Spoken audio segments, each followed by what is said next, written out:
Order, and welcome to this afternoon's session of the Justice Select Committee. We are looking today at the work of the County Court, which is one of the three main inquiries the committee is doing, and it will be the last evidence-taking session before we move on to report writing after the Easter recess. And therefore we are delighted to have the Minister of State, Sarah Sackman, KCMP, to give evidence, and she is going to be ably supported by some of her officials, Mr. Latham, Mr. Jarman and Mr. Flury. Obviously, Minister, will look to you for answers, but if there are technical aspects you need to refer to, we have them aplenty.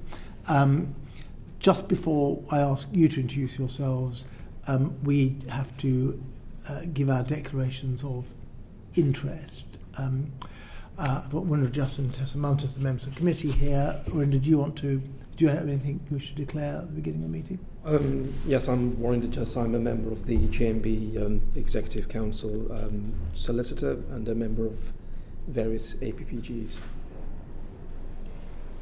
Tessa Muntis, I'm the member for Wells and Mendip Hills, which is in Somerset. I am, everything is as per my declaration, but I will just point out for the sake of this session that I am a director of Whistleblowers UK, which is a non-profit making organisation. And I'm a non-practicing barrister. I'm a member of the GMB, Unite Trade Unions, and I'm the patron of two justice-related charities. One is Hampstead and Fulham Law Centre, and the other is the Upper Room for Ex-Offenders. Could I just ask you, or the gentlemen here, just to introduce themselves and say what your responsibilities are? My name is Jason Latham. I am the Development Director in HM Courts and Tribunals Service. My key responsibilities are for the improvement of services and development of new services. My name is Stephen Jarman. I am the Deputy Director for Civil Justice and Law Policy at the Ministry of Justice, and my remit probably covers what it says on the tin, any legislation or framework related to civil justice and law. Sarah Sackman, I'm the MP for Finchley and Golders Green, and I'm here in my capacity as Minister of State for Courts and Legal Services. I'm Daniel Flury, the Operations Director. I'm responsible for the performance of the 14,500 members of staff who work in HMCTS. Thank you very much. Can I kick off with a few generic questions? You didn't, Minister, give us a list of all your responsibilities, because that would have taken the first 15 minutes of the committee, and one of which is obviously responsibility for civil justice, and that in particular, even within that, the work of the County Court is what we're concerned about. But given your very long list and range of responsibilities, how much of your time are you able to dedicate to civil justice? Well, as you will appreciate, we have challenges right across the justice system, and there's no secret of that. The challenges within the criminal justice system and the Ministry of Justice's ambitions to implement once-in-a-generation reform of the Crown Court. We know what the challenges are with the backlog there, and also in the realm of sentencing, where David Gork is leading his independent review, is quite clearly taking up considerable time. But be that as it may, I don't want for one second the committee to think that in some way civil justice is the poor relation of criminal justice. My own background before coming into Parliament was as a civil practitioner at the bar. And we recognise, and I recognise in my capacity as Minister for Courts, the vital role that civil justice plays, not least because it's the part of the justice system that the vast majority of people interact with. Gladly, many of us will never have reason to interact with the criminal justice system, but be it in our one's capacity as an employee, as a small business, in the realms of housing, debt, the full gamut of cases that the county court considers, many members of the public will interact with the civil justice system. And we know, of course, that civil justice, and our county court in particular, is absolutely critical to our economic performance.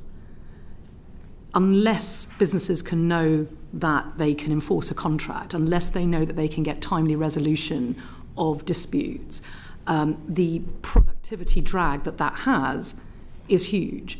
And we know that as a government, the number one mission of government is growth. And I believe that civil justice has a huge role to play in that. So to answer your question directly, we have lots and lots of challenges right across the justice system, but be in no doubt, civil justice, the performance of the county court, and indeed the civil work of our tribunal system occupies a considerable amount of my time because of the reasons I've said. It is vitally important both to the public and to our economy. Yes, well, there is as you say, there is a contradiction between the fact that the civil justice system is probably the one that most citizens come across in various aspects of their life. Only a minority are ever going to, whether they're as defendants or victims or in other capacities, be involved. And yet it does feel like the Cinderella service often. If you think about the challenges which all parts of the justice system are facing now, such as backlogs, conditions of court building, things of that kind, much more focus on the criminal side. How are you going to ensure that those issues to do, say, with sitting days, issues to do with adjournments, issues to do with delays in getting into court, specifically in relation to the county court, are being dealt with? Well, I understand where you're coming from, but I do reject the characterisation of the civil justice system as the Cinderella service. I think it's fair to say that much of the political bandwidth concerns the criminal justice system, rightly, because the number one duty of government is to ensure that people feel secure and protected, and that's why questions around prisons and criminal justice take up a lot of time. But in terms of the priorities of this department and where we are putting policy resource, legislative time, I would say that civil justice is the equal of criminal justice. It's not political in the same way, but operationally, it's a huge priority. And what I want to be able to say, and we are far from this, as I'm sure we're going to get into the details, that the system faces huge challenges, and we have inherited huge challenges right across the civil justice system. So I'm not attempting to sugarcoat that in any way in terms of the timeliness of resolutions, the backlog, the quality of the court estate, recruitment. These are all challenging areas. But in terms of the policy resource and legislative time, whether it's in terms of online procedure rules and trying to modernise the system to get faster processing of cases, whether it's in terms of new court buildings in our civil courts from Blackpool, Newcastle to the City of London, we are prioritising civil justice precisely because we recognise, although it may not be a political priority in terms of grabbing the headlines, for the majority of people who interact with it, it is important that we deliver a first-class service. And my ambition, and it is an ambition, is that the way in which consumers interact with commercial entities, or indeed the way in which they interact with the very best of our public services, take the passport office, for example, where you can apply for your passport online and pick it up a week or two later. If we can get to that sort of quality of service and delivery in the civil justice space, that to me would be a huge marker of success. We heard last month, we had evidence from the Master of the Rolls and the Deputy Head of Civil Justice, and we'll come on later to some of the specific concerns that they had in that session. But how do you are you clear as to whose responsibility the management of the civil justice is between yourself and the senior members of the judiciary? Where do you see the boundaries lying between you? First of all, in my position of Minister of State, my respect for the constitutional balance and dividing lines between our responsibility is something that is sacrosanct. I was with the Master of the Rolls only last week visiting Bromley County Court, something which we might touch on in in later questions. We meet regularly. We've met in terms of his chairmanship of the Online Procedure Rules Committee. We meet to discuss wider issues around the performance of the civil justice system. You will know that he is hugely ambitious for modernisation and digitisation. I share that ambition.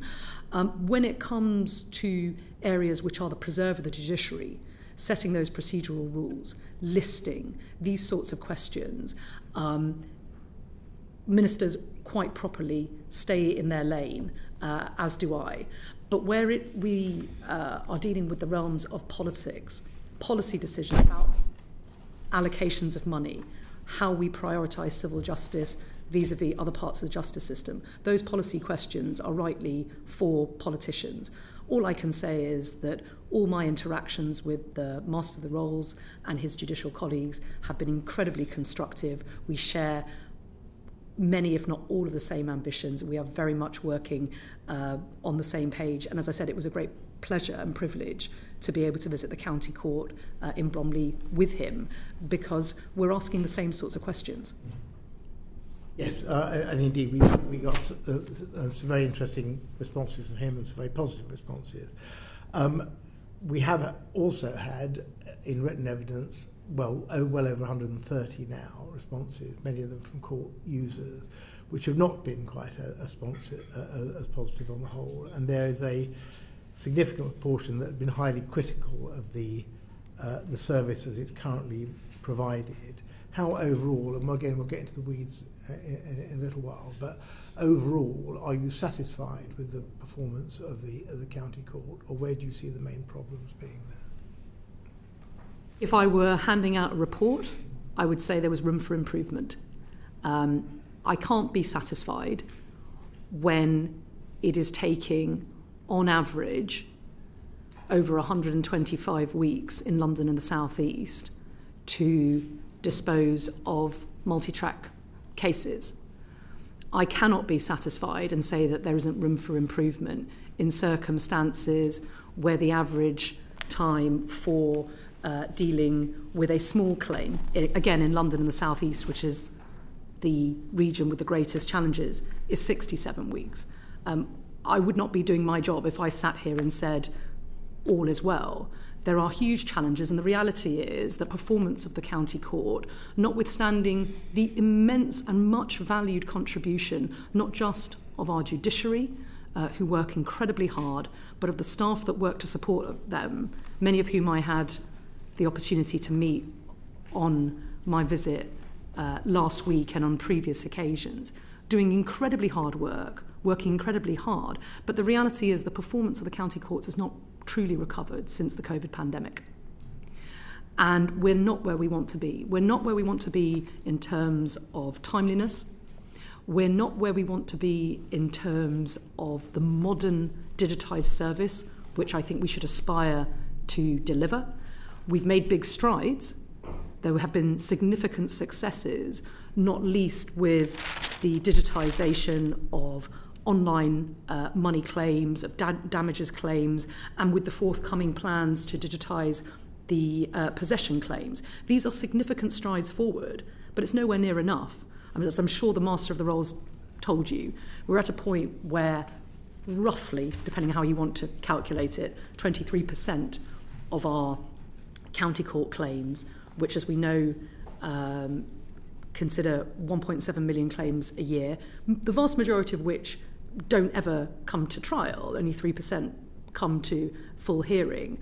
But, you know, he will tell you, and I agree with him, that we want to be in a position where the vast majority of those claims can be dealt with in the digital space, a modern service fit for a modern economy and modern society. We will come on to talk about the court reform programme in a little while, if we may. Can I just go back a stage? You mentioned time taken for cases to reach trial, and I think you quoted the 78-week current figure for fast multi-track cases. You mentioned COVID, and that's perfectly fair. But if you looked, say, over the last 10 years, it now takes an average, it's gone down slightly, but an average of 50 weeks between a small claim being issued and going to trial. That compares to 32 weeks 10 years ago. And we said 78 weeks for fast multi-track cases compared with 53 and a half. Now, that's a very substantial increase, notwithstanding that COVID was an important landmark within that 10-year period. You can't be satisfied with that, and there must be a plan for getting those figures down dramatically, because... That's why I said there's room for improvement. You're absolutely right. I mean, I discuss with my officials, what does good look like? What are we aiming for? And you're absolutely right. That ballpark, that 30-week turnaround for small claims is exactly where we should be aspiring to be. And you're right, we're not there. We're not there at the moment. That's precisely why I'm being completely candid. There is huge room for improvement. COVID was a major, major setback, and we've not recovered from that. And that's where we ought to be. Because I think, as you rightly point out, there may be all sorts of factors, of course, that are nothing to do with the performance of the courts itself that lead to cases taking as long as they do. Much of that can be driven by the conduct and choices of the parties, how they're choosing to run the case. And of course, it can be the case that the longer things take to run, that allows for opportunities of settlement along the way. So there are certain things which are outside the court's control, but you're right, we're looking at average times here. And where there are system and operational constraints, such as capacity constraints, such as lack of rooms, such as a insufficiency of judicial capacity, these are things which are within our control. And where we do have levers that we should be deploying and can deploy in order to drive down those times. I think the other point, as I said, I wanted to underscore is the regional variation. So there are parts of the country which are better performing. We're much, much closer to the sorts of timeliness that you refer to in Wales, for example, where the average time taken to dispose of a small claim is close to 35 weeks, where we want to be. But as I said, the performance in London and the South East is much worse. Now, we are trying, and I think this is important, we are trying to address that lag and to deliver better performance. So, for example, one of the things that has come about since COVID is the virtual region. I think we all know from all our workplaces, and I saw it as when I was at the bar, how digital technology and video conferencing has changed the way we work. Well, it's also changing the way the courts work.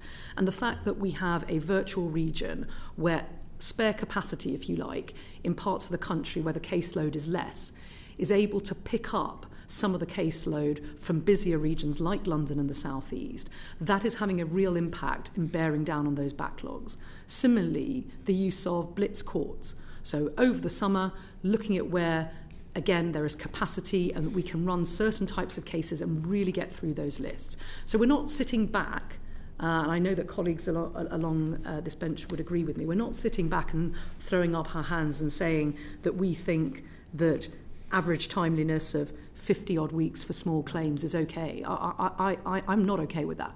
You did say that that might leave the opportunity for settlement. I think that is very much a glass half full response. Could it not also be the case, and we've heard this from practitioners, that people are settling cases perhaps for less than they're worth because they can't afford the time to wait a year for something to come to trial? Are you worried that delay can actually affect the outcome of cases, not just be an evil in itself? I mean, I think that delays across all jurisdictions affect the behaviour of litigants, and you know, there might well be cases that are not even being brought because people think, I just cannot be bothered. I have an enforceable right, I have a valid claim, but because I know I'm going to have to enter a system which is still in part paper-based, it's going to take the best part of a year and a half, it's not worth my while, I'll take the hit and I'll move on in my business dealings. There may be all sorts of behaviours which are being shaped negatively, we might say, as a consequence of the backlogs in the county court and indeed in other jurisdictions too. So I think that's a very fair point to make. As I said right in the start, we recognise the interaction between the performance of our civil courts and the economy. And in the same way that a well-performing civil justice system can be a real boon and a real foundation of a thriving economy, the opposite is also true. So, for example, the Federation of Small Businesses has estimated that it costs the economy in the region of £10+ billion the fact that things are taking so long, and that those people, those actors who are having time taken up in cases that are stuck in the county court, are not doing other productive things in the economy. So I'm alive to that. It's why this is so important. It's why it is a priority for this department. And it's why, as I said, we are deploying just the sort of levers you would expect us to deploy. So again, let me give you another example. I've mentioned the virtual region. I've mentioned the blitz courts. Judicial capacity is a major constraint on being able to bear down on the timeliness. We know that London and the South East has particular challenges. That's why we're conducting at the moment a targeted recruitment drive specifically for that region, whereas before we might have had national recruitment campaigns and then seen if we had enough in each region. We recognise where the particular pinch points are. That's where our recruitment at the moment is focused, because we know that that's where we need extra capacity. So the department is taking a proactive approach to this. Thank you. I'll hand over, if I may, to Tessa. Oh, sorry. Can I just come in very briefly? Can you explain why COVID is still having an impact, especially as regards small claims? Because I was practicing right up until the time the general election was called, and I know how disruptive COVID was. And I can understand that cases that were stuck in the system during COVID would be impacted, but cases that have originated recently, why is COVID still having an impact, and for how long do you think COVID will continue to have an impact on our backlogs? Yeah. I mean, I think that we're dealing here with a complex system. I mean, when one considers both the volume of cases and the variety of cases that come into the county court, a disruptive event, which obviously wasn't a one-day sort of event, but something that endured for some time, that feeds into the system and endures within the system. Once backlogs build up, unless one bears down and gets it back to previous, historic demand levels, that creates pressure. And of course, in that time, and since we've come out of the pandemic, demand has also risen. We also have the fact that and I know we're going to come on to discuss reform, but it had a disruptive effect in terms of the implementation of that modernisation programme. And so again, you've got a higher volume of cases coming into the system. You've got a reform programme that has been successful in part, but nowhere near meeting the ambition that was hoped for it. And so you've got legacy systems for certain types of cases, which are getting older and older. You've got those ongoing capacity constraints, and it all builds up. So I'm not sitting here blaming the current situation purely on COVID.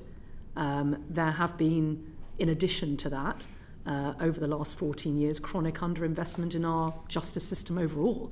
And when you add those two things together, in addition to growing demand, it creates very, very real challenges. And, you see that right across both the system and the physical estate. I don't know if anybody wants to add anything to what I've just said, but, that I think is an explanation for why COVID is one causal factor amongst several for why we're in the situation we're in. No, I'm fine, thank you. Can I ask you, you used Wales as an example where you can pick up some slack from other places. I would imagine that COVID had been quite a positive thing in that one understood that you don't actually physically have to be in a place necessarily to be able to work.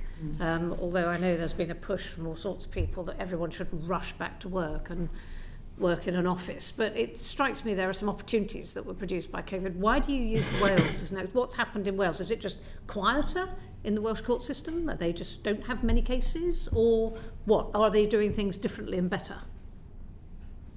I don't know if anybody else wants to come in.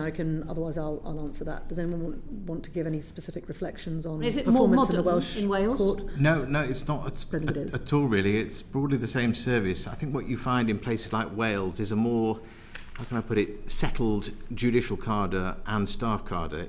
Attrition is lower, staff have been there longer, greater availability of judges, and all of that adds up to better performance, which is the contrast to what we have in London and South East. Okay, thank you. So my next question is, we've heard from a number of people that pretty much the courts and the background of the courts is pretty impenetrable, in that you can't phone anybody, you can't email anybody, there's a number of inboxes, there's a huge number of inboxes in various courts and things get siloed. Have you got a comment on that? Because I think, to me, it seems extraordinary that one wouldn't be able to, and we've heard from not just, it's all users of the court system, it's those who are looking forward to representing their clients tomorrow and something's happened and they can't speak to anybody. It just seems utterly fortress court, whereas actually it's meant to be a lovely, open, transparent, accessible system that everyone feels they can be part of. Clearly it's not meeting that threshold in any way. Have you some observations about that? I mean, I'll make some observations, and then if others want to come in, do feel free to. I think, again, we recognise there is room for improvement in communication with the court. And I think it's important to say that in aspects of the county court's work, particularly where that end-to-end digitisation has been carried out, that the user feedback that we have as a department is actually very positive. There are different ports of call, if you like. So there's the National Business Centre, depending on where one's case has got to in the system, where a case has been transferred to a local county court for hearing. There are obviously the interactions that are happening with that court, whether by phone or by email, and performance will vary from court to court. But I certainly accept from the correspondence that comes through to me as Minister for Courts, from constituents who write to me, that there is a frustration that the sort of service that they might expect as a consumer in a consumer context is not always what they receive in this context. But that being said, when I was visiting Bromley, for example, the staff there, work incredibly hard to answer people's emails, to pick up the phone, to signpost them to where they need to be. So I think there is mixed performance across the piece, and I think there is more that we can do and are doing to centralise some of those communications process through the National Civil Business Centre in order to try and drive improvement. I think, again, that's an area where we recognise that initially when there was the integration of two business centres into one, that there was initially a downturn into performance, but the last 12 months have seen real improvement. And I think where we look to understand what was it that drove that improvement, that we can seek to embed that best practice right across the system. But I don't know if other people want to come in on that. If I may just add an additional point to kind of perhaps illustrate some of that, is that 80% of the emails that come through to the Business Centre are chasing updates on their cases, and you can see how it's a vicious cycle where if you have a kind of backlog, you get more chaser emails, which then takes more additional time to get on. And as the Minister said, reform hopefully will allow in the long term you'll see that update as a user. You won't have to kind of dial in, you'll be able to log on and see the status of your case. So I thought we'd done reform, and I think we'd spent a massive amount of money doing reform. You talk about end-to-end digitisation. Really? Because when I went to, where do we go up to? Northampton. I'm pretty certain I heard that there were people who were sitting there digitising stuff, so everything's sort of all electronic, and then when they need to go on to the next bit and send it to the court, they end up having to put everything on paper again. I mean, it's just mad. It's a total waste of time. You've got people standing by a scanner, literally putting pieces of paper. Really? I mean, this. Well, can I just come back on that? Let me start by saying I share your frustration. It's not really mine. It's everyone. Well, okay. I share the public's frustration, and I share. I suspect they won't say so, but colleagues' frustration that we are nowhere near as far as we would like to be. But I think it's also important to differentiate between different work streams within the county court realm.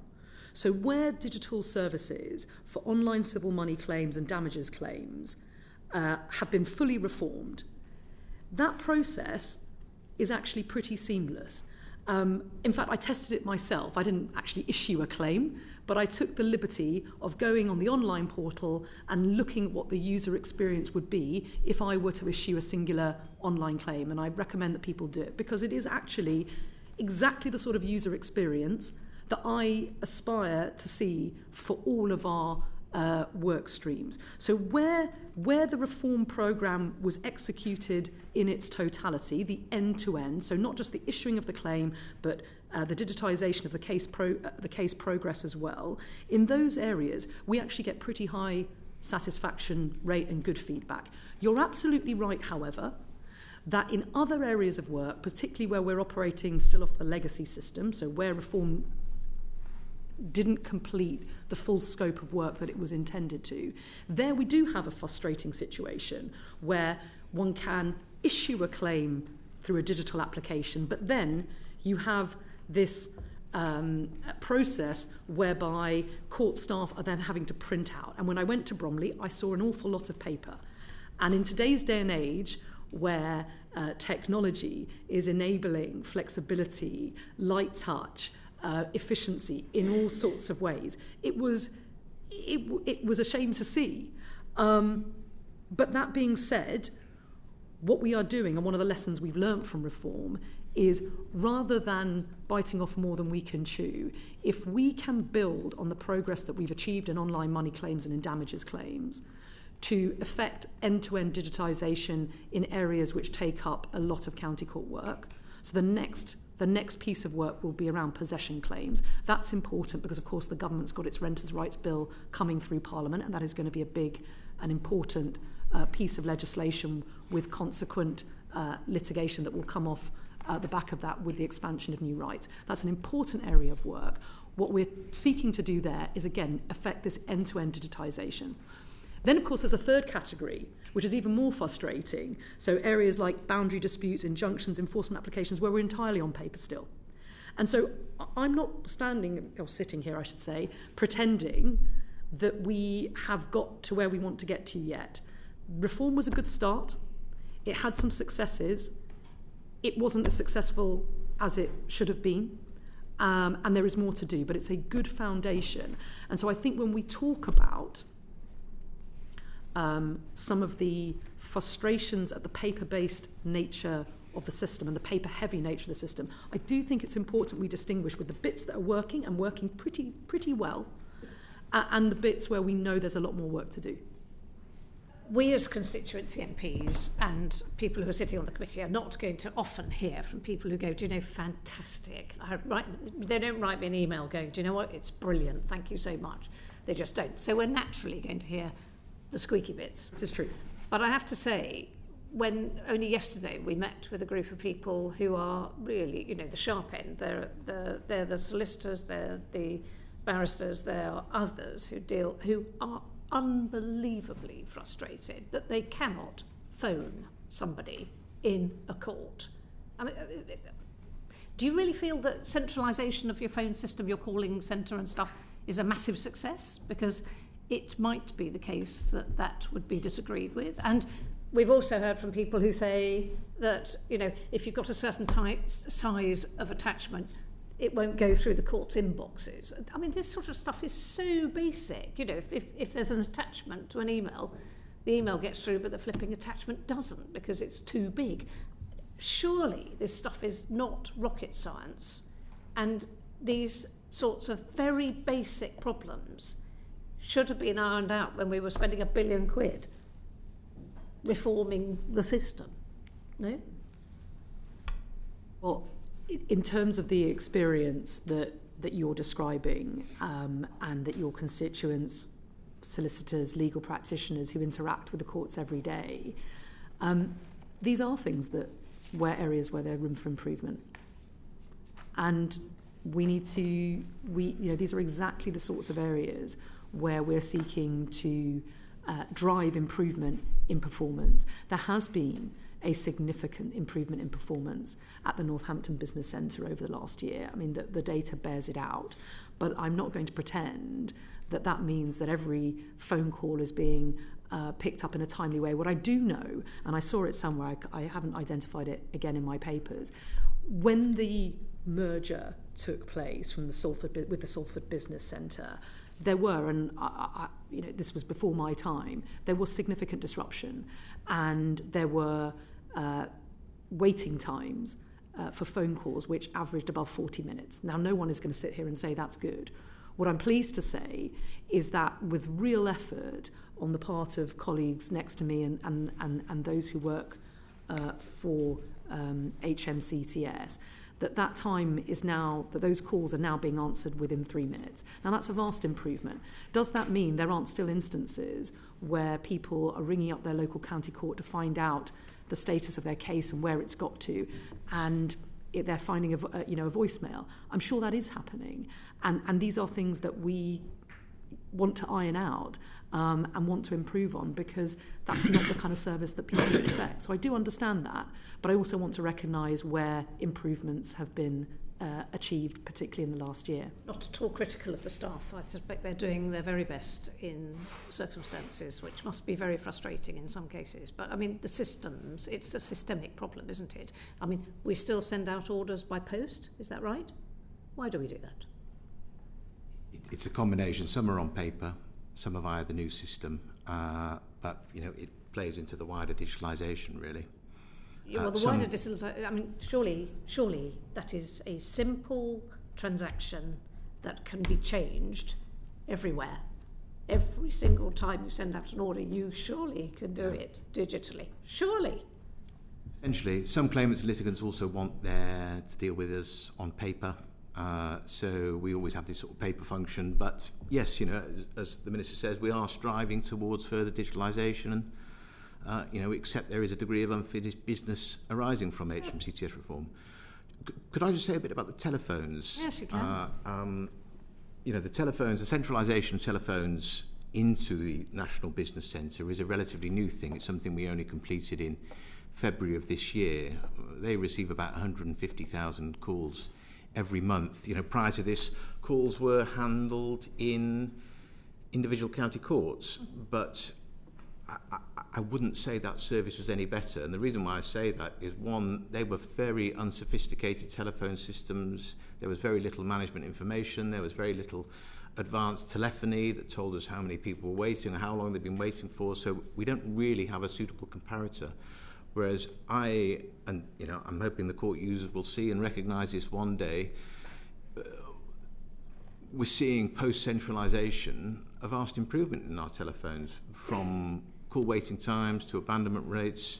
They're all driving improvement brought about by the new technology in the National Business Centre that is improving our telephone service. But at the same time, I accept that performance over the last 18 months has not been what we've wanted it to be. If I may add one additional point on the paper, and it's at the other end of the spectrum for service, and probably a good example of where Ministry of Justice and ministers and the judiciary working together is that the Civil Procedure Rules Committee is looking at the issue of service at the moment that is on paper, so you get that through the post, and looking at a kind of pulling together a consultation on whether that can be done via email, which is obviously a mode of communication that kind of parties, most of us must use, obviously while putting in safeguards for those who perhaps don't have that. So it is an issue at kind of both ends of the judgments being posted out and the service at the start, looking at where we can move away from the kind of paper system. Yes, I mean, there are other systems, aren't there? If I want to submit my tax return, I have no choice, really. And certainly dealings with DEFRA and all sorts of other agencies, it's just online or die. You just have to do it.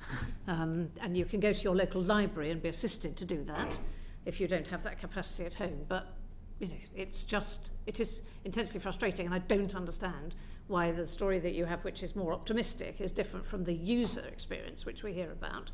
Can I move to the to people who visit courts and customer care and the sort of training? Is that given to security staff and to everybody? I mean, I'll move on to the state of the courts in a moment, but there are concerns about the training that's given to people who are frontline staff, front-facing staff. I mean, I'll ask colleagues to comment on the specific training that members of staff are provided with. But we know, and I want to acknowledge, the role played by security staff, by court ushers, in terms of assisting people at court, signposting them to where they need to be. We all know that going to court is a very intimidating experience by its nature, particularly if you're not, if you've never experienced it before, particularly if there is something that is, fairly huge at stake for the individual. And in those circumstances, I think generally court staff, court ushers, those whom I've met, do a really, really good job.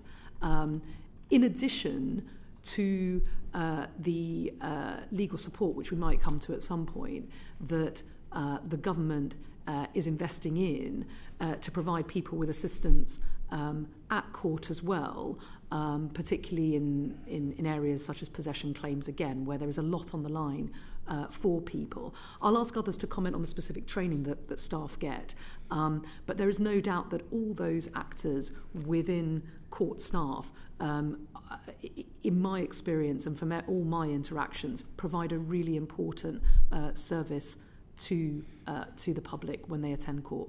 You're a barrister. You would have been welcomed with open arms. If you're just a minion turning up at court for the first occasion and you've never been to court before, I would imagine it's quite daunting.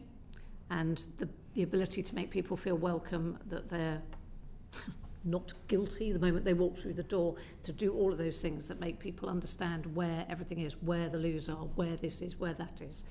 I think that training is important. I'd be interested to know. So within HMCTS, we do have a series of training programs for all staff.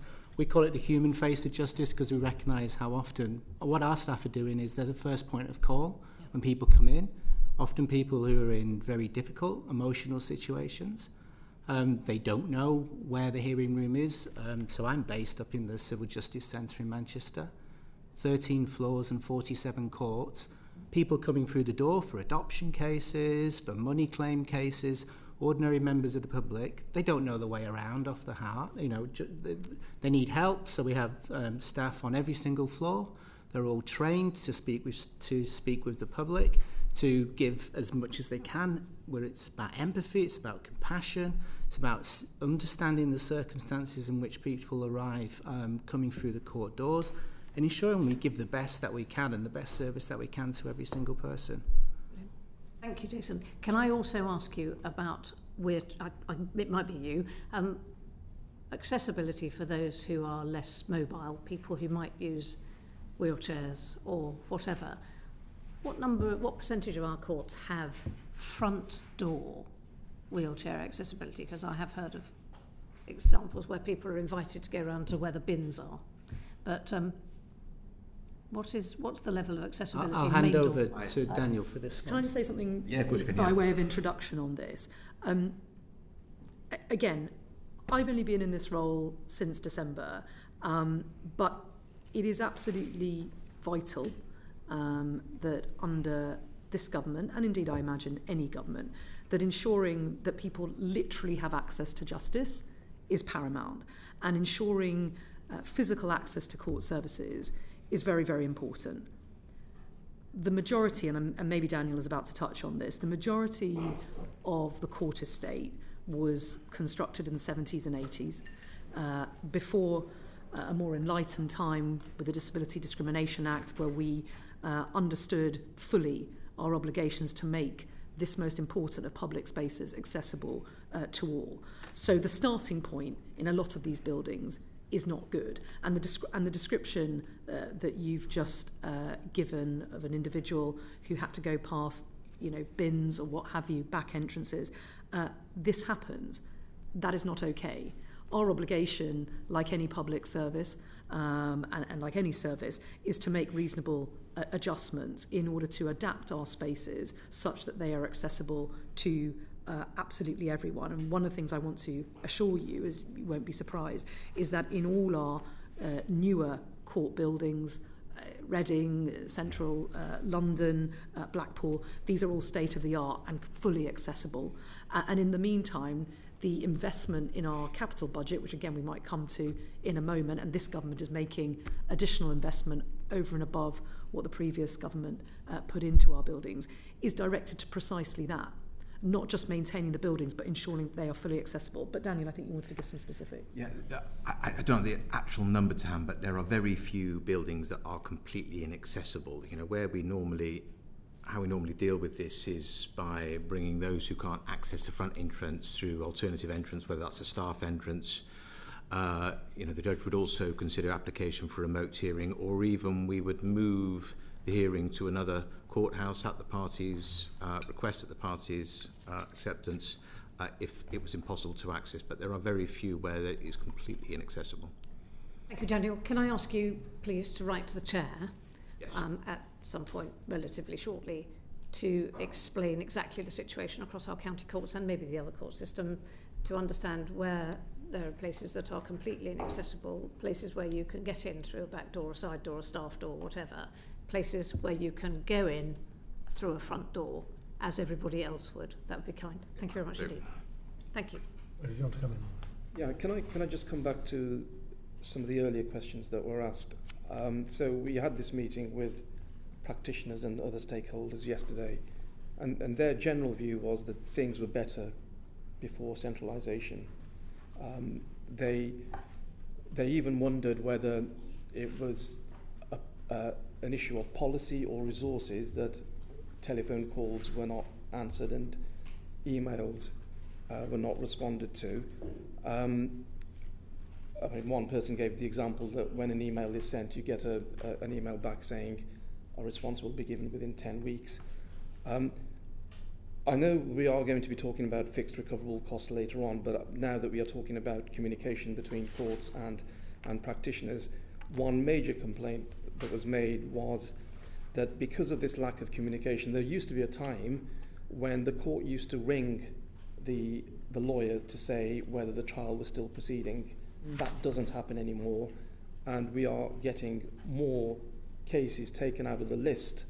Now, when it comes to fixed recoverable costs, once you've sent out the brief to counsel, you have to pay for the brief. You incur costs.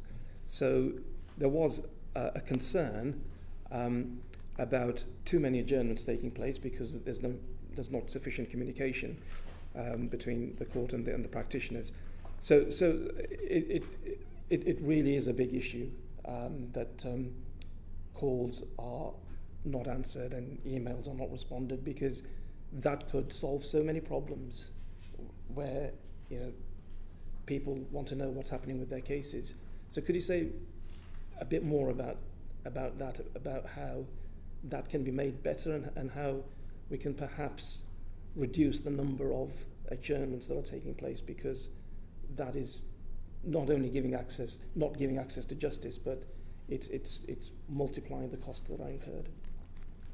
Well, look, just as a general reflection on what you've just said, there is no doubt there are serious inefficiencies in the system, and the sort of lack of two-way communication, the ability to convey the message that that a party may wish to convey to the court, and equally communicating the other way. Where there are barriers to that, clearly that creates huge inefficiencies and the sort of frustrations that you've described.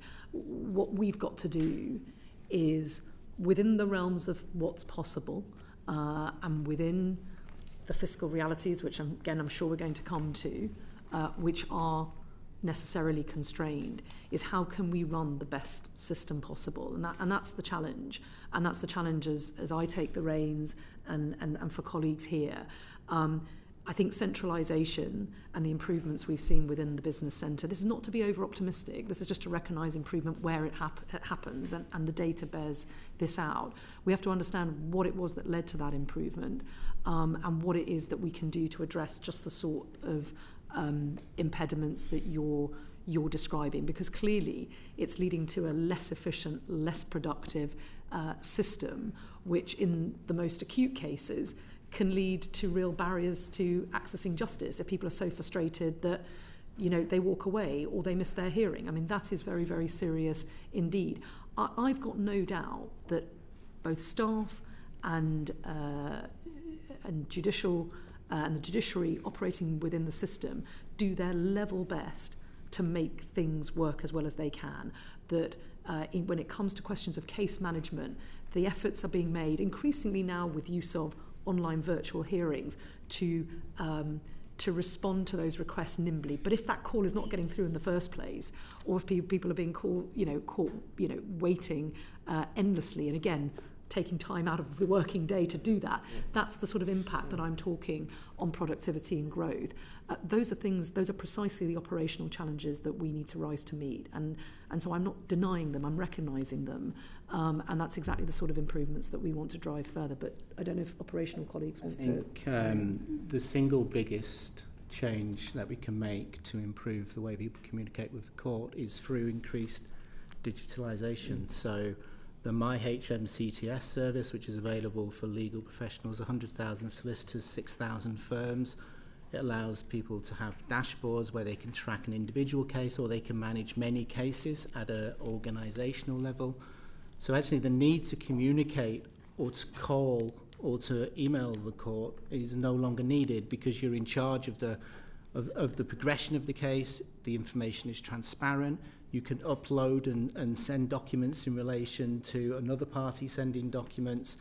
So I think if we were thinking about what's the right thing to do, whether it's centralisation, whether it's decentralisation back into courts, actually I think the answer lies in more digitalisation through the civil courts, and actually more transparency and more power for users to be able to manage the cases and see what's going on. Can I ask you, what's your budget to do that this year?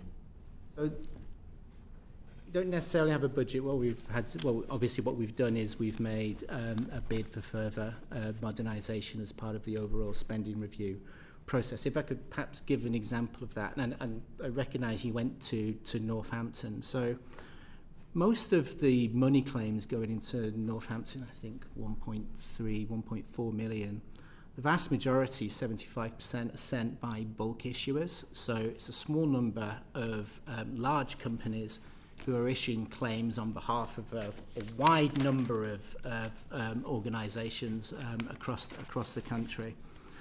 They send that data to us electronically. So even though it's a legacy system, it's still sent electronically. About 6% of those cases are defended. That's the paper. It adds up to a lot. It's still 100,000 cases, so that's a lot of paper if you're stacking it up. That's the next place to go. What would it cost? The cost of that, we estimate, would be somewhere between £6 to £8 million to complete that, and that would get us to a position in the civil courts of around 90% of cases being digital and being able to be accessed digitally. I think that's why when we talk about we're so close with reform and actually building it out into a world-class digital service for all is right within our grasp. It's not huge amounts of investment, but these are obviously difficult times. Would it be helpful just to come back on the fixed recoverable costs point? Because you're correct, when the original FRC scheme was extended in October 2023, the original rules require in part 45 required that the advocacy fee was only recoverable if a case was adjourned within 24 hours of the hearing, and it didn't take account of that a barrister or solicitor would be prepping maybe beforehand. The Ministry of Justice worked with the Bar Council on revisions to those rules for April 24 that allowed proportions of the advocate fee to be claimed for periods of time back. I'm afraid I don't have them to hand. It will be in PD 45 table 10, and the point of that was to recognise that a barrister maybe 3 days before the hearing has started some work, because the case settles at the last minute or because of an adjournment, that it's right that they have the ability to recover a proportion of their costs are based on the work, and that was done in unison with the Bar Council. So it was, I think, a really good point to recognise. Yeah, and that's totally fair. But it's when an adjournment takes place, and somebody said yesterday that some cases were adjourned, taken out of the list 3 times, and that shouldn't be happening. Yeah. Could I just make one final point about centralisation, and say that centralisation of county court work is not necessarily a new thing. So, for example, the Northampton Business Centre, as we used to call it, has existed for over 25 years, and we also had a business centre in Salford that dealt with money claims in 2012. So the concept of centralisation, which we do to sort of build resilience, build consistency, build levels of expertise, is not a novel thing.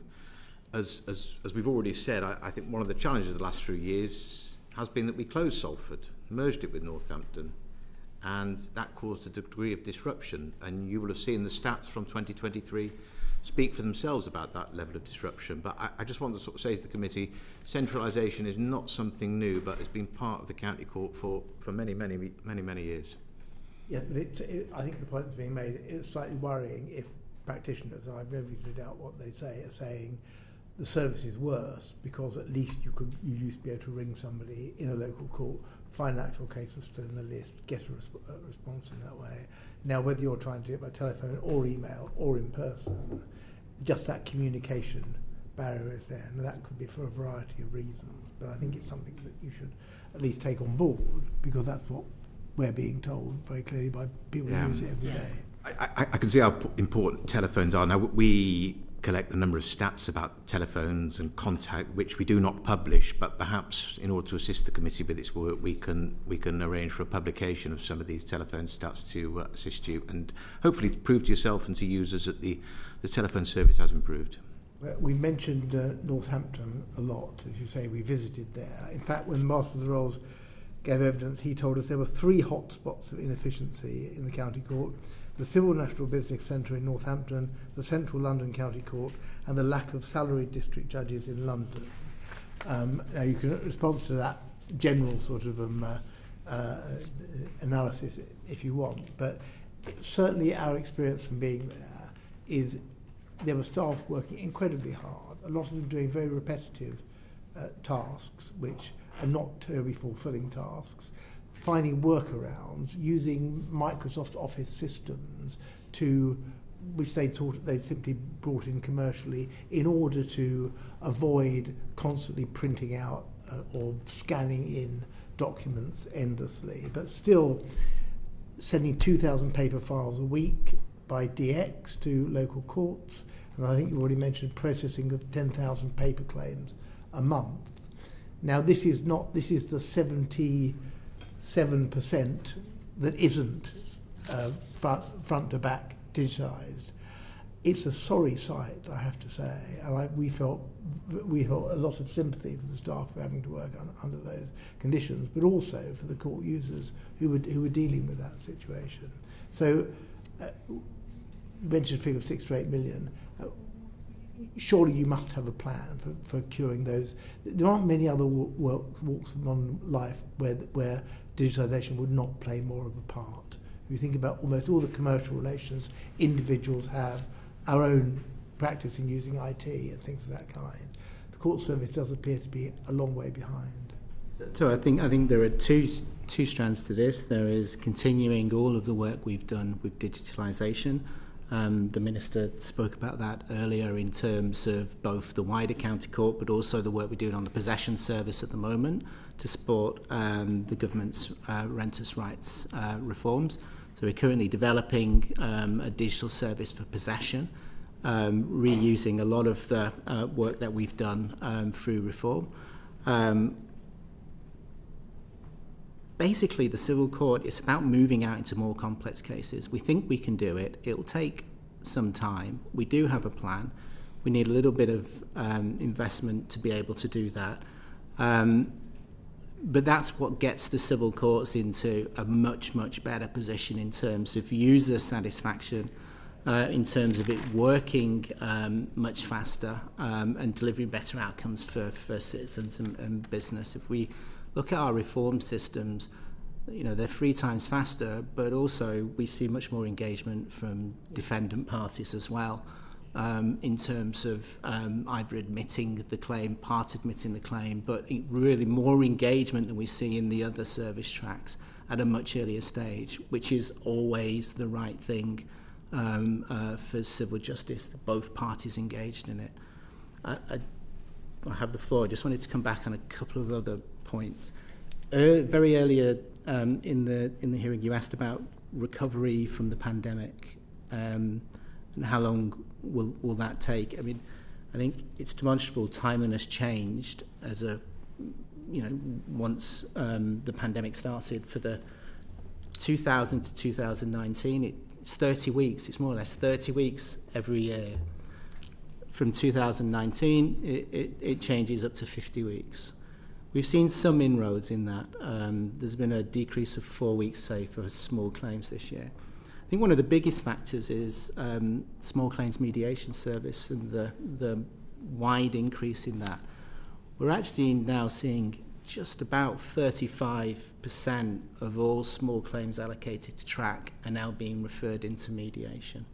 That's going to make a significant difference because it means we can still utilise the judicial capacity we've got, get those cases out of the system and bring that waiting time down. Whilst for the general user, the wider people going through mediation, 80% of those are getting their cases resolved in under 20 weeks. That's what a much better service looks like. Justice being delivered for people with small claims in under 20 weeks.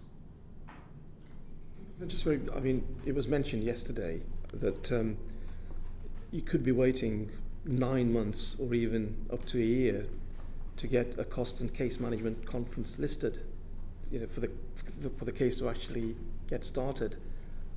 I mean, are we going to be able to get to a stage where that will be much reduced? So I don't know where that was. So so with multi-track cases, you have a cost management hearing and a case management conference, and then directions are made. Yes. And telling the parties what they need to do to progress the case. Yeah. Now, parties can be waiting 9 months for the case to be listed, to have such a conference, sometimes even longer, and the effect of that is, as was mentioned earlier, sometimes claimants just give up.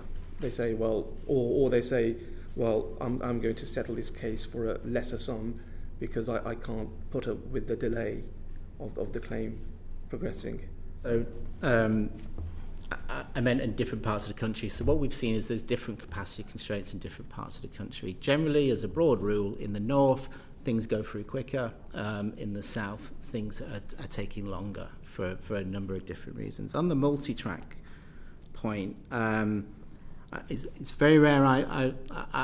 It's very rare I've seen users who give up on a multi-track case, given the values that are at stake. But they'll settle for a lesser sum. Yeah.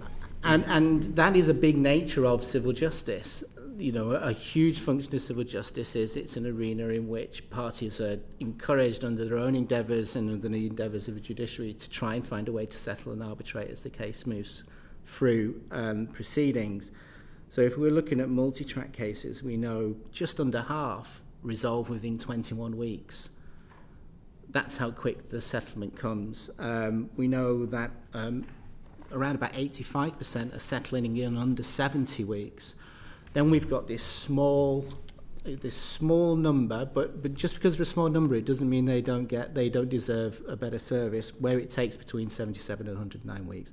The Minister has spoken, very passionately about that before. It's not good enough, and it needs to change. Those are the kind of areas of the service that we need to continue working with the judiciary to find new ways of reducing that down. One of the ones is virtual regions. So do we have enough capacity in the overall system? Yes. So it's about matching where the demand is in the system to where the capacity is, so that we can actually use judges available in the north to hear cases from the south and get waiting times on an even keel no matter where you are in the country. Yeah, just very quickly, I mean, I'm all for settlement. I'm all for early settlement. Cases should be settled before they get to a hearing. What shouldn't happen is where somebody decides to accept a lesser sum, less than what their case is worth, just because the delay is excessive. That's something that we need to avoid. I agree. So one quick further question. You mentioned bulk issuing. Who are the main users of that? Is it, and what proportion is it? So of the, you say 1.3 million cases going out of Northampton. Yeah, so generally about 75% of money claims come to us via the secure data transfer. There's generally there's probably about 6 large companies issuing most of those claims. Do you know who they are? Yes, so companies like Overdale's, formerly known as Lovells, and the Lovells Group, that now sits under the banner of Overdale's. Mortimer Clark's, those are really the 2 biggest ones. DWF Group as well. They're also responsible for around about 90% of the enforcement work that comes off the back end of default judgments. And of those money claims, around about 65% go to default judgment within 28 days. Did you have some questions? Yeah. We visited the Central London County Court last year, and we were really impressed with how hard the staff worked, how diligently. I mean, they just got on with their job. But we did see lots of paper files. I mean, the place was overflowing with paper files. So we've already discussed this. But when a case is transferred from the High Court to the Central London County Court, it's taken off the digital system. So why is it that we have a workable digital filing system in the High Court, but not in the County Court? And are we going to get that sorted? I think just, and again, I'm happy to bring in others, but I think, as we've acknowledged, the digitalisation is only part complete. Right. And that's the distinction that I was drawing earlier between those areas where we've got end-to-end, and that, again, coming back to this point earlier about the communications around the progress of a case. In an ideal world, in the same way as when you're making a journey, a family member's making a journey and you want to know where their journey's got up to, where their flight has reached, you can track that on a dashboard.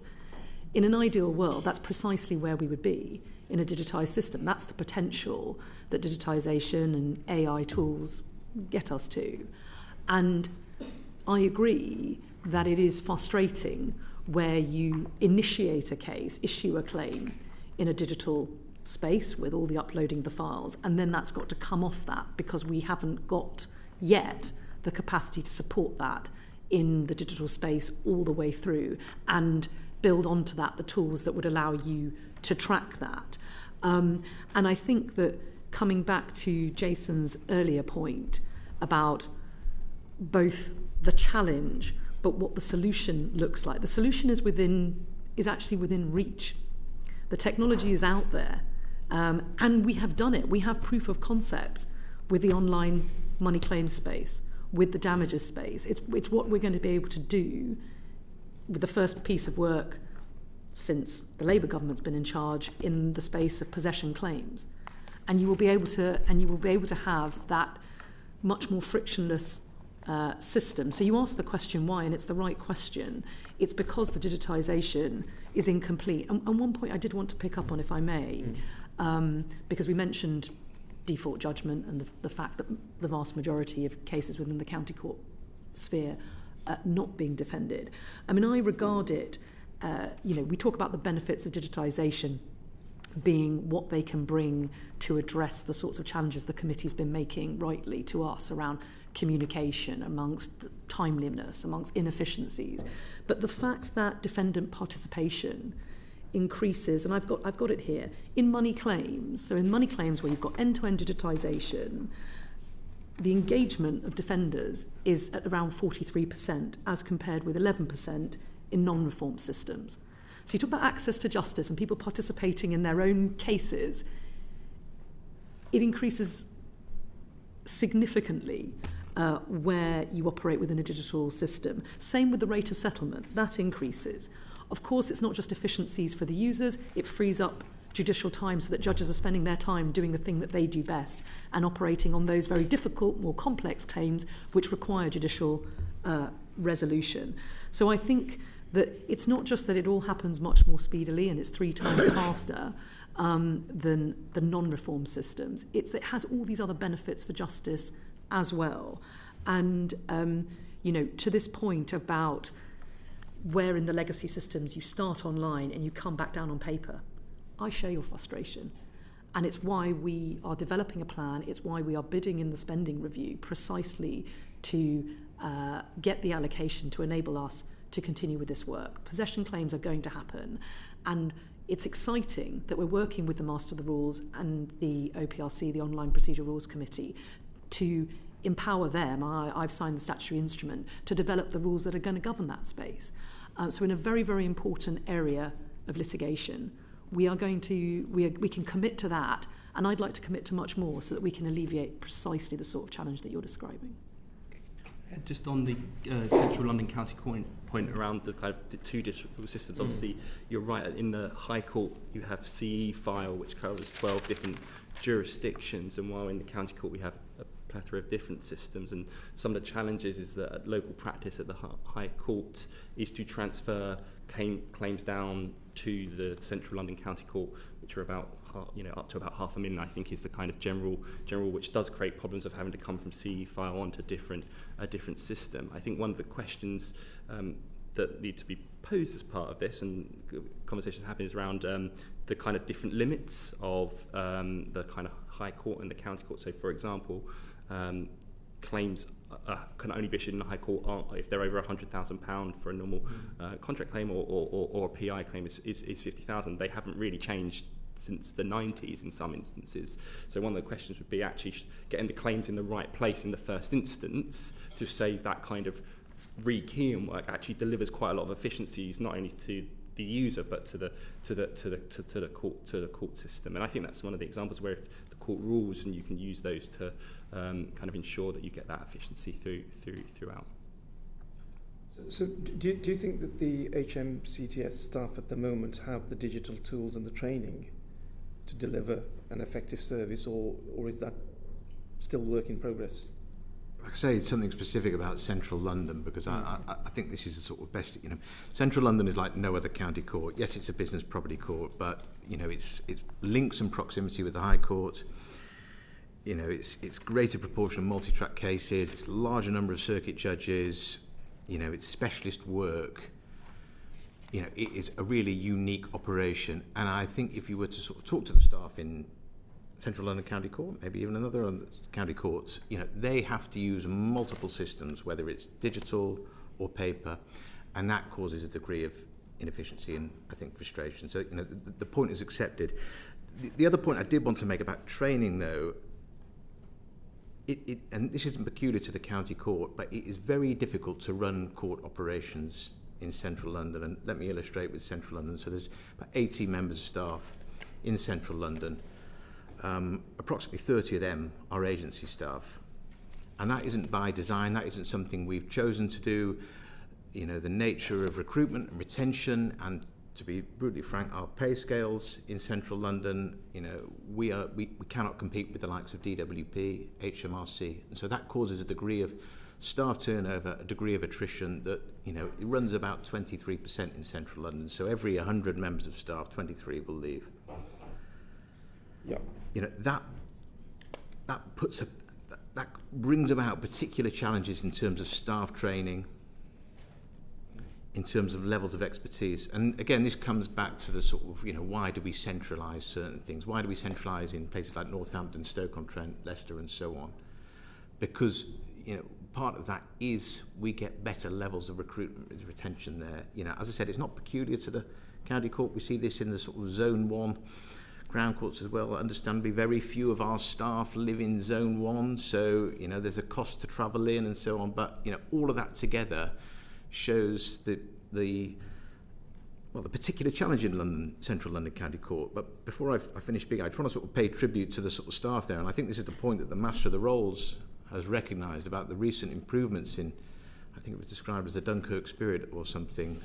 You know, the staff really do have difficulties working with some of the systems and the unique challenges they face, but, you know, we've seen vast improvements in Central London. We're not the finished article, but we've seen vast improvements in Central London over the course of the last year, and are hopeful that they will continue. Yeah. Can I just, 23%, can you just quantify that again? That is the 23%. What we call the attrition rate. So we recruit 100 staff, 23 will leave. Okay. Over the course of a year. Yeah. So I mean, the Association of HM District Judges said, quote, "There is too few staff to support the work of the court," unquote. And Lord Justice Colin Burrs said that it's a constant source of frustration that people are leaving the HMCTS to go to other parts of the public sector that pay better. So, yeah, I mean, it's an issue, and I suppose that probably explains why we've got particular problems in London and the South East, cost of accommodation and so forth, cost of living. But what's being done to address that? You know, in terms of the resources provided to the county court, the overall staff allocation, which is about 2,800 members of staff, has been broadly unchanged for a decade. So, you know, the money is there, but I think that the frustration the judges are expressing is that turnover, that recruitment and retention challenge. You know, we get people in, we train them up, they depart, and we sort of start all over again. And, you know, that speaks to levels of expertise and training. We are in discussions with the Treasury and MOJ over pay scales in HMCTS. You know, the salaries speak for themselves, really. We do not currently compete with Home Office, DWP or HMRC. Yeah. Okay, if I can just move on to judges. So we've had the Lady Chief Justice and the Master of the Rolls both raise concerns about over-reliance on fee-paid judges, and also that having fee-paid judges creates a less smooth disposition of justice. Do you agree with that? Well, I think, you know, I want to start, as I think I've done previously, paying tribute to the judges who work right across our justice system, but particularly in the county court. I had the pleasure of sitting down with members of the bench at Bromley last week, and we had a really good, constructive discussion. They do an incredible job. They touched on the same theme that you've just raised, which again I think is particularly acute in London and the South East. The judicial capacity constraint is real, and that does lead to an over-reliance on fee-paid judges. I mean, it's important to say with fee-paid judges and deputy DJs, if you like, that is creating the pipeline for the salaried judges of the future. It's where practitioners earn their spurs, if you like, gain experience, decide if that's the career path that they want to take, and build experience and enthusiasm for that role. So, you know, I don't want to in any way sort of denigrate the role of the fee-paid judge, because it's important and it's a resource that we can deploy flexibly where it's needed, but there is no doubt that having salaried judges who build up that expertise, who are able to take on a complex and varied caseload, see cases through to their conclusion, from case management hearing through to full trial, that is really the ideal position for us to be in, and it's why we have increased the salaried district bench. It's increased almost 15% since 2018. So we've got 50 plus more salaried judges than we had in 2018, which represents progress. But there is no doubt that particularly in those parts of the country where the backlogs are more significant, we need to recruit more salaried judges to take up those positions to help us get through the volume of work that's coming through. And it's why we're carrying out a dedicated targeted recruitment exercise in London and the South East as we speak. And look, the other thing to say is that we recognise that when it comes to judicial capacity, judging, like for so many of our public servants, members of staff, it's a vocation. Many of these practitioners probably earning more money if they stayed in private practice, but they do it because they recognise both the rewarding nature of the job, but also that it is a public service as well. And one of the things that I've heard speaking to members of the judiciary and the county court bench is that they love what they do, they're passionate about what they do. It's not so much a question of pay, but they too feel that the conditions that they're working in, buildings which are often in poor condition, also dealing with the challenges of a largely paper-based system which has inefficiencies in it, all of that can be demoralising when actually what they want to do is serve the public and do a really good job of work. And we recognise that. So again, when we talk about the improvement plans, the ambition that we have around digitisation, all of that is relevant to the question you're asking me about how do we recruit and retain our salaried judges and help improve the conditions in which they're working. Yeah, thank you very much for that, because it actually corresponds directly with what we were told yesterday.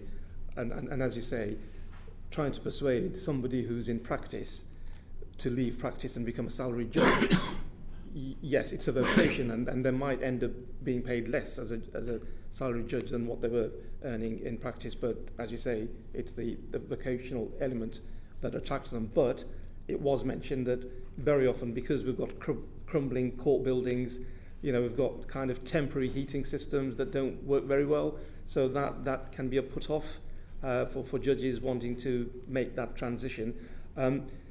So hopefully, in time, we'll get the court buildings repaired and not have those problems anymore. But look, sorry to interrupt you, but just on that, we're not going to be able to. There are going to be no quick fixes here. We are making additional investment in the court estate. But I should add that one of the judges last week, he made the points that you and I have just exchanged. He also concluded by saying, "I do the best job in the world, and I love it. And I wouldn't change it for the world." And that's not something that we should take for granted. And that shouldn't allow us to be complacent about any of the challenges we've been talking about. But I've got to say, in contrast to the picture that Daniel painted around the challenges around retention, I also met a number of members of staff who've been working in that particular county court. In fact, most of the team leaders that I met had been within HMCTS for over 30 years. People do love the work and they value the work and they find it rewarding. And again, that doesn't mean we can take them for granted. It doesn't mean that we shouldn't be ambitious about improving the conditions in which they work. I am hugely ambitious for them. But, I can only report back what was said to me, that the work is rewarding and they love it. Just one more question on the recruitment of judges, and it's really pleasing to hear that you're going through a recruitment process. So it was, again, mentioned yesterday that what's been happening in the past is that there's an exercise of recruitment, but before that exercise is completed, a stop is made to the recruitment process because of lack of money. So can you give some assurance that in future, when there is an exercise of recruitment, that it will proceed to the end to ensure that we do get those judges recruited. What I can say is that any recruitment exercise that's carried out has to obviously be A, within budget, B, commensurate and targeted at the need that is there. So at the moment, our current district judge exercise, which we launched in November, is for 80 vacancies in London and the South East only. That approach, as I've said, that targeted approach, which is location-based, is a new way of doing things. We'll have to see how successful it is, because we know, again, cost of living pressures and other sorts in that region. But the recruitment exercise, you're right, they have to be consistent, but they have to be commensurate with the need that needs to be met. I also can't meet a need that's not within budget, because we've got to have a balanced budget, but we are advertising for those 80 vacancies because those are the 80 vacancies we need to fill. And we wouldn't be doing so if we didn't think that we could meet that fulfill that demand. You've got the budget for those 80 vacancies. So I'm confident that we wouldn't be advertising for 80 vacancies if we didn't have budget for 80 to meet 80 salaried roles in that location. Can I just add 2 points that might be benefits to the committee? Is that we do understand the challenges, and that we have commissioned the senior salaries review bodies to commence a major review of pay to understand if that is a barrier, particularly, as you say, in the South East and London, as the Minister said. Quite frequently individuals will be leaving very lucrative legal careers, but also looking at the non-pay aspect. We've asked a Cambridge academic to conduct a piece of work that looks at motivations for individual judges to apply, and actually some of that kind of research will allow us to kind of perhaps target campaigns and target some of that additional work of focus on areas that perhaps appeal to people that we might have been missing elsewhere. Thank you very much. We've talked quite a lot about the reform programme, and I think Tess has got some questions on where it goes next. But when we had the Master of Roles in front of us, he said it was a terrible shame that after 9 years and £1 billion spent, we still have only achieved a quarter of effectively what the target was in relation to that. I mean, do you agree with that, particularly as we've now got a lot of incomplete systems, a lot of dual running as well, and that's actually making, in some cases, the task making the task harder? The reform programme and its operation has obviously just come to a conclusion, and the design of that operation, its execution, its funding, the decisions made around it were before my time. I accept that, so you're free to criticise it as you wish. And I'm sure that those who conceived of it shared many of the same ambitions that I have for our civil justice system, and would have wanted it to reach far further into the system given the efforts and the input made. I think what we have a duty to do is learn the lessons about why the programme fell short of its very laudable ambitions. I think it's important to recognise the successes and the foundation that it's laid. We'd be in a very different place if reform hadn't been initiated at all. One of those lessons was the underestimation of the complexity of what it would take to digitise so many different types of work end to end in the system. And that's part of the reason why large parts of the work were left incomplete and taken out of scope. And so one of the lessons is, let us complete smaller parts of the puzzle end to end and show that we can do it and deliver for all the users and all the participants within that area of the system end to end. But I don't want to either gloss over the failure to realise the full ambition of the reform programme, but at the same time, the 60 million odd investment in the digitisation of the civil justice system and the strides forward that were made in online money claims and in damages claims have been significant. What they do is they show how it can be done. And there are components of that which, now that we've done it, we can take the best bits and put them to work when we are affecting the digitisation of possessions claims, for example, as a first step, and anything else we might want to do.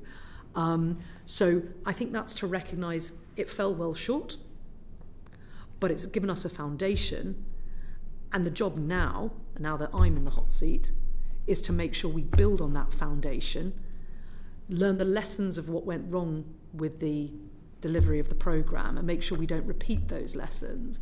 But also, I think as technology is developing and innovating fast all around us, and the ability, we see it. I mean, I was in Chicago last week leading a delegation of our law tech companies.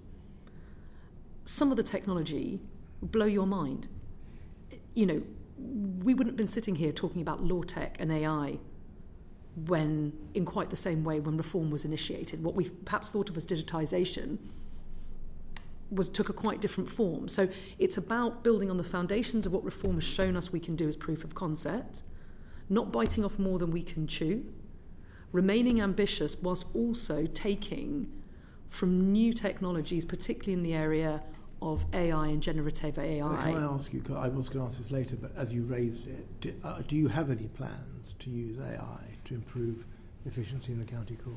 Well, there's a number of plans that we have. So within Ministry of Justice, we've established a Justice AI unit, which is looking at different areas of work where we can pilot potential reforms, which, if the pilot shows that they're safe and robust, because they've got to be safe and robust and accurate to operate in the justice space, and we must demand the highest standards of accuracy. But the sorts of things we're looking at, transcription of oral decisions, translation services, things like data-driven listing, and where AI can help us be more efficient in terms of the sorts of decisions that happen in that space. Providing support to the judges. We've talked about how we support our judges to do what they do best. AI can help, we think, but this is going to be tested by the Justice AI unit, with developing clear case chronologies, summarising evidence, all the sorts of things that would save judges time to free them up to do what they do best. So this is exactly the sort of space where we are being proactive.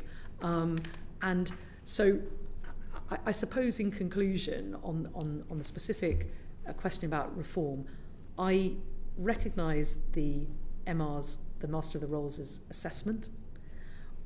I want to also recognise the successes and how we build on it, but not just standing still, but always looking to innovate and being ambitious for our civil justice system. Thank you. You want to ask me? Yes, That's slightly out of sequence, but...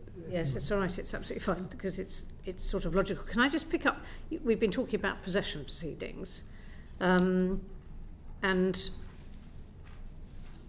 so as we understand it, the process of digitising those proceedings is being funded by housing, communities and local government. That's right.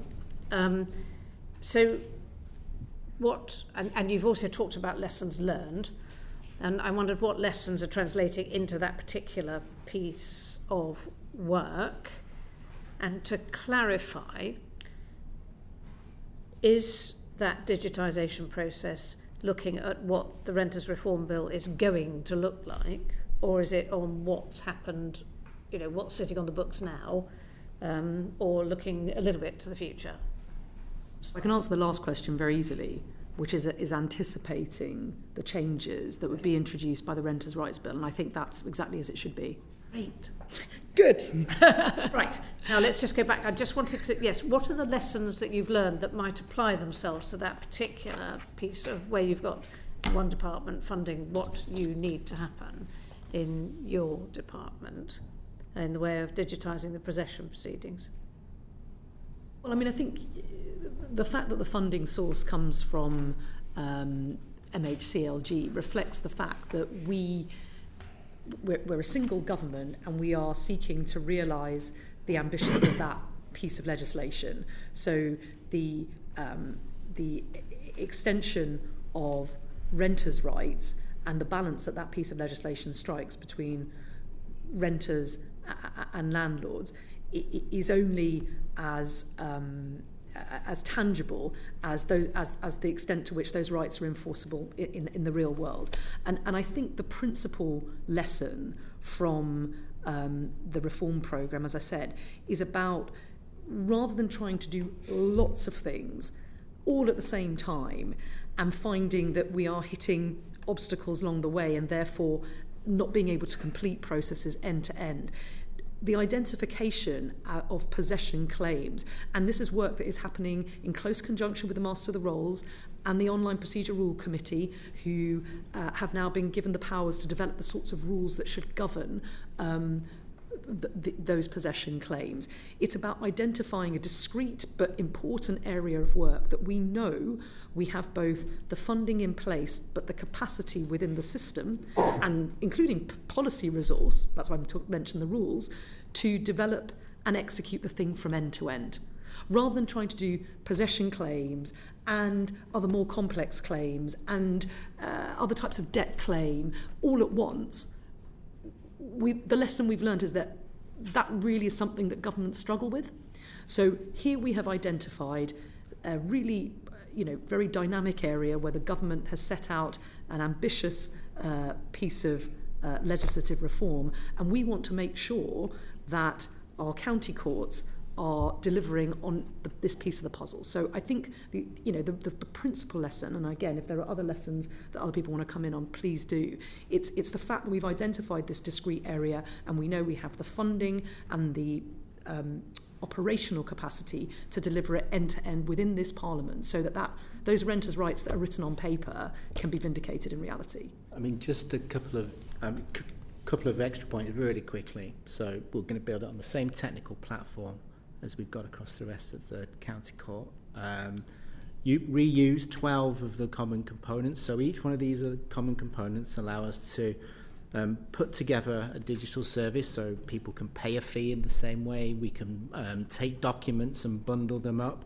So we've got those design patterns, we put them together, somewhat like a digital Lego set. It means we can build these new services much quicker. Biggest lesson learned from our experience with civil: design against complexity, try and keep it simpler. So if the rules are complex, as Steve mentioned before, is there a way we can make it simpler? Can we work with the Online Procedure Rules Committee to find much simpler ways of designing the process rather than trying to design very complex things into digital systems? As the Minister said, do end-to-end. Don't do bits of services. Do it end-to-end. People like it better. You get much more feedback. Test. Make sure it works. Get it right, and then get it out to all the users. Those, in a nutshell, are the lessons that we've learned. Okay. So, part of that test thing, can we have a look before you let it loose? Yeah. Because I think that might be, don't you, Chair? I think it'd be a good thing. The other side got there a couple of weeks earlier, so part of our development team did a session in the Lords a couple of weeks ago, giving them all the background and showing them how the system will work. We'd be absolutely delighted to do something That'd be similar. Good. If I can roll back a bit, we've talked already about centralisation, and I suppose one of the things I sense, and I'm not sure it's been elucidated very clearly, but one senses that if I was to try to make it vaguely pictorial, that those people, when we centralise things, the people who were in the places where stuff was happening before, kind of they lose their ownership. So there's a bit of sort of shrugging their shoulders because they're not part of the system any longer. Have we gone back? Have you? Have we gone back to the county court and actually tested the proposition with those who are really at the sharp end? How much input have they had? You've talked about lessons learned, so I understand that from a sort of crikey, we didn't get there basis. But have we looked at? You mean are we testing the product? Are we testing the actual system? Yeah. With people who are actually doing that kind of work on a day-to-day basis? Yes, when I say test, I don't mean developers just testing that the code is is good and sound. I'm talking about with real end users, with landlords, with tenants, with staff, with judges, and them going, yes, this has got it right. The language is, I understand the language, I understand the questions, I know exactly what I'm doing. Okay, and that includes, I really want to get to the point where I'm talking about the county court staff, yes, whom we have met, who are doing the day-to-day slog of getting this stuff into a system. Yes, it will. It won't involve every single member of the county court staff, but we will have a user group, a small proportion, and they will be part of testing requirements, the user requirements, making sure each of the screens work. It's a case of going through each of the screens, making sure all the questions are the right questions, that they're lawful, that the judges understand them, that members of the public understand them, landlords, tenants. It's a laborious process, but that's what the testing process is, going through it stage by stage, making sure each part of it works. Okay, thank you. That's good. Can I just move to enforcement? Because that was one of the things that sort of got binned in the reform programme, didn't it? Yes. Sorry, slightly slack language, but you know what I mean. De-scoped, I think. Yeah, it's de-scoped. So yes, that's right. De-scoped. That's right. We've had quite a reasonable amount of evidence of significant delays, particularly in possession proceedings, because of a lack of bailiffs. And is there something we've talked? How are you going to deal with modernising enforcement? Because we have a very great sense of the fact that if there is no enforcement, then it's not worth the paper it's written on, even if you get an order. Yes. Yeah. Shall I say something and then others can chip in? I mean, you're right that enforcement is key, because that's ultimately what you're after. If you're a claimant and you secure an order, whether it's for a money charge or for possession or whatever, that's only worth the paper it's written on, and if it's capable of enforcement. Now, of course, there are, as you'll be well aware, all sorts of different enforcement methods, and ultimately that's at the discretion of the judge making the order as to what's appropriate and proportionate to that. And I think there's a recognition that county court bailiffs do important, but by its nature very difficult work, and they face unique challenges in doing that. I think there are certain things that are already happening which are making some of that work easier. So specifically, the introduction of automated payment systems which enable the meeting and discharging of orders. That is decreasing some of the demand on the bailiffs themselves, because what we're seeing by making the payment system automated and more easy for people to comply with, there's less for them to do. There are also, of course, other things that we can do to support the work, the challenging work that bailiffs often have to do. So, for example, the use of body cameras is something is something that's being tested and explored in order to, because that protects both parties in that scenario, making sure that people are engaging in an appropriate way. We also know, and it's something that I've met with representatives, I was going to say the ECB, and I now can't remember, Enforcement Conduct Board. Conduct, I couldn't remember what the C stood for. Enforcement Conduct Board.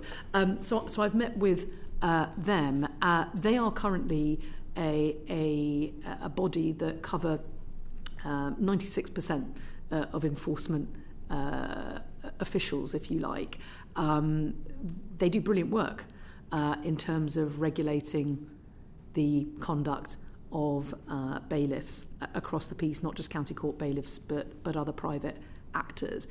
There is a move, or it has been suggested, that putting the ECB on a statutory footing would, if you like, elevate their status and ensure that all practitioners in this space came under their auspices and were subject to a code of conduct. And that's something that my department is looking very closely at.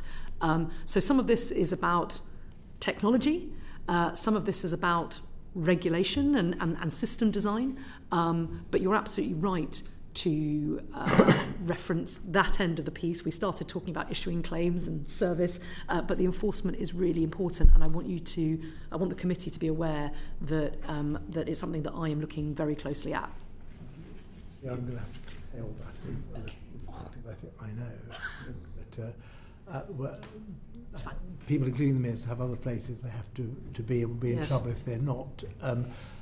Just as a last, was there something finally you want to come in? We've already discussed fixed recoverable cost and early resolution of cases. So can I just ask a couple of questions on that? So I understand that the rationale behind fixed recoverable costs is for costs to be reduced and also to bring certainty to costs.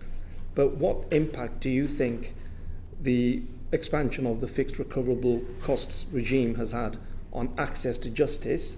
And also, we talked about delays. So do you think that the delays have actually undermined the effectiveness of fixed recoverable costs? I mean, my own view, and the view of the department, is that the extension of the fixed recoverable costs regime has been beneficial. That's why we've extended it. The effect has been to make costs more proportionate. It has given parties, individuals, and particularly small and medium-sized enterprises who otherwise may not have been able to litigate their case, certainty by being able to understand upfront what their liabilities may be. The evidence suggests that they also help encourage settlement and thereby reduce the burden on the court. So there's a systems benefit, but there's also the benefit to SMEs and others of more modest means to have that certainty upon entering the litigation space to know what their cost liability may be should they have to pay them. And I think we've seen it, the benefit of that. It's why we've extended it. So, sorry, you just want on the second part, on the review part. So the Civil Procedure Rule Committee considered whether to conduct an interim review in June and decided to push that back to October because there wasn't enough kind of evidence that had gone through the system at that time. There's been a public commitment to by the committee to do a full review in October 2026 as well, and consider uprating with inflation and a couple of specific areas such as the impact on vulnerable people, which I know was a particular concern of particularly the Association of Personal Injury lawyers. Yeah, so on the issue of early settlement, so members of the Select Committee visited the Civil National Business Centre in Northampton and were really impressed by with the small claims mediation service and the number of settlements that were achieved. Further to that, so what plans are there to expand that service and to integrate mediation to the civil justice system generally? Yeah, it's a great question, and you're absolutely right to highlight the amazing results that we're seeing by having altered the choice architecture and made it a requirement that anybody issuing a small claim has to mediate. A settlement rate of 40%, given the volume of cases, is staggering. And I think we want to build on that. We can see what the results are. And I think that we are looking very carefully at how we can expand and embed that within other aspects of the county court's work and potentially within some of the other tracks, because we've only just done this, this is relatively new, but the results are astounding, and they're exactly where we want to be. In terms of reducing conflict, but also, of course, in terms of reducing the demand pressures on the system. It's just good news all round. And so I think we probably want a little bit more time to evaluate that, but then look to explore how we can expand it potentially into other areas where we should be encouraging mediation. And, I look at this across the civil justice piece.